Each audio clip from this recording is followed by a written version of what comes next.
On the outskirts of Cold Creek, a small town in northern Montana surrounded by dense pine forests and fog-choked hills, the Carter family was known to almost everyone. Harold and Marlene Carter had lived in the same farmhouse since 1985, raising three children, Abigail, Thomas, and June, on a patch of land just off County Road 18. What happened to them in the winter of 2019 still haunts Cold Creek. It began on January 9th. A blizzard had swept through the valley the night before, cutting power to half the town. The road to the Carter property was buried under snowdrifts. It wasn't until 2 days later that a neighbor, Ed Dawson, snowshoed across the field to check on them. What he found inside the Carter house would trigger the largest investigation in the town's history. The front door was unlocked. The wood stove had gone cold. There were signs of breakfast being prepared, eggs on the counter, butter melting on a skillet, but no voices, no movement. In the living room, Harold and Marlene were found seated side by side on the couch, eyes closed, hands folded in their laps, as if asleep. But they were cold and very much dead. No wounds, no blood, no signs of trauma. Upstairs, Abigail, 17, was found in bed. Same condition. Pale, peaceful, eyes closed. Her younger sister, June, 14, was discovered on the floor of her room, headphones still in. No struggle. Thomas, 20, a local college student, was missing. There were no signs of forced entry, nothing stolen. The food in the kitchen was untouched. The only clue was the old landline phone, its cord ripped from the wall, and an overturned lamp in the hallway. Detective Janice Holt, a no-nonsense officer with 12 years on the force, led the investigation. Autopsies revealed something strange.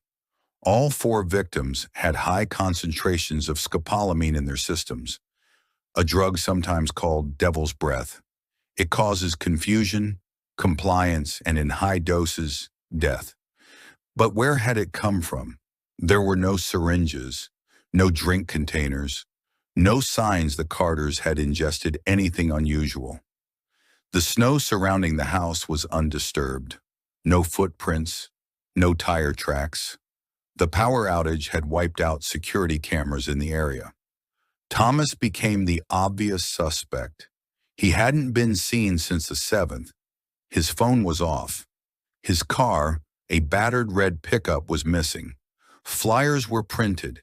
His face was broadcast across the state. But for 2 weeks, nothing.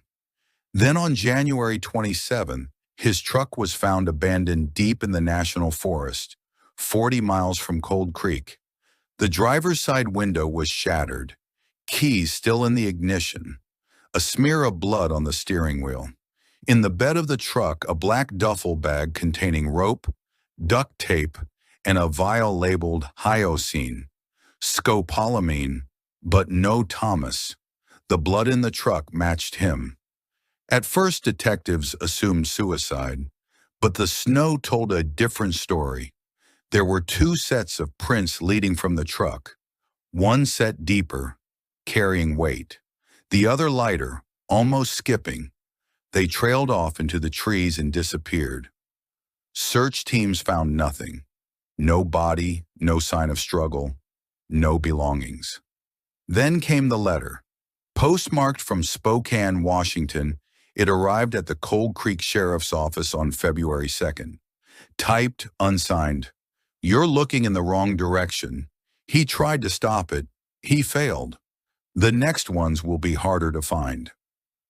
Detective Janice Holt stared at the letter for a long time. The language was cryptic but personal. Whoever sent it seemed to know Thomas, and more disturbingly, suggested he had been trying to prevent the deaths, not cause them. FBI profilers were brought in. The Behavioral Analysis Unit described the letter writer as someone intelligent, organized, and possibly delusional. A mission-oriented offender who viewed their acts as corrective or justified. But if Thomas wasn't the killer, then who was? They reopened the case file and reviewed Thomas's life more closely. He'd recently dropped out of Montana State University. Professors described him as bright but erratic in the weeks leading up to winter break. He'd written a disturbing essay about mind control and paranoia, claiming that rural spaces are ideal for surveillance experiments. His roommate said Thomas had been waking up at night claiming someone was inside the house. In December 2018, Thomas had taken a part-time job at a medical supply warehouse 30 miles south of Cold Creek. It was there that the FBI found a second link. One of the facility's shipping labels matched the batch number on the vial found in his truck. But Thomas had never checked it out. His ID wasn't used to access the locked storage area. Someone else had used a bypass key.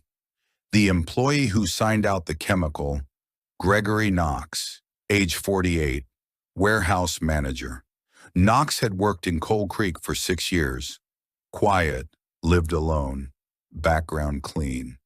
But when police went to interview him, they found his trailer burned to the ground. Knox's body was never recovered. In the wreckage, they found a steel lockbox that had survived the fire. Inside were several Polaroids, grainy images of people tied to chairs, gagged, some appearing unconscious. None of them were the Carters. On the back of one photo was a chilling handwritten note. Test Group B, contamination occurred. Cycle must restart. What cycle? What group? Theories exploded. Some believed Cold Creek was being used for drug trials. Others claimed a cult was operating in the mountains. One online theory suggested that Knox had been part of a rogue psychological warfare program. In March, a new piece of evidence surfaced. A hunter 15 miles west of Cold Creek found a camouflage trail camera attached high in a tree. The memory card was intact. Among footage of elk and deer, one video stood out. Timestamp, January 10th, 3:27 a.m., less than 24 hours after the Carters were found. A figure, thin, male, possibly barefoot, walks through the snow shirtless. He stumbles, glancing behind him. His face is bloodied. It's Thomas Carter, and he's not alone. A second figure appears just at the edge of the frame. Taller, wearing what appears to be a hooded rain poncho, standing still. Watching. The video cuts. The trail camera footage was sent to Quantico for analysis. Specialists confirmed both individuals in the frame were real. No signs of manipulation. Facial recognition software identified the first figure as Thomas Carter with 92% confidence. The second figure, however, was never identified. The FBI released a still frame of the hooded person to the public. Tips flooded in, but none were credible. The case, now dubbed the Cold Creek Murders, became national news. For weeks, Cold Creek was surrounded by reporters, armchair detectives, and YouTubers chasing theories. Then quietly, the sightings began. In early April, a woman in Billings claimed she saw someone matching Thomas's description standing barefoot outside a gas station at 3 a.m., staring at a vending machine, motionless. Security footage confirmed a figure was there, but it was too grainy to verify the identity. In May, a hiker found a weathered page torn from a journal inside a metal box along the Grizzly Creek trailhead, 20 miles northeast of Cold Creek. The handwriting matched Thomas's. It's not over. He follows the isolated. He waits for moments of weakness. He doesn't need doors, just silence. I was the first to see it. They thought I lost my mind. I only lost time. Next to the note was a small plastic bag containing what appeared to be a tooth. DNA confirmed it belonged to June Carter. The implications were horrifying. Her body had never been exhumed. She had been buried in a sealed casket alongside her family. How had her tooth ended up in the woods 4 months later? The cemetery was ordered closed and all 4 Carter graves exhumed. The caskets were intact. But when opened, June's was empty. Someone had removed her body. Forensic examiners found a thin, perfectly cut slit in the wood of the coffin. From the inside, no signs of decay, no bodily fluids, no trace of the corpse, just the impression in the silk lining, as if someone had once lain there. The town fell into panic. Locals began arming themselves. Families left. Cold Creek's mayor resigned. Conspiracy theories were no longer online. They were on the news. Then in late June, a power outage hit Cold Creek again, just like in January. When power returned, 5 houses near the edge of town had been broken into. Nothing was stolen, but in each living room, taped to the wall, was the same photo, an image of the Carter family. All 5 of them, including Thomas, all smiling, all seated, all eyes blacked out with ink, and across the bottom the words, "Cycle restarted." Cold Creek is quiet now. The news crews have gone. Most homes sit empty. Only a few hundred residents remain, and even they speak of the Carters in hushed tones. Detective Janice Holt has since retired. She moved 3 counties south and hasn't spoken publicly about the case in over a year. But in her final report to the FBI, she included one chilling note. The Carter case was never about one boy losing his mind. It was about what lives between silence and sleep, and it's not finished.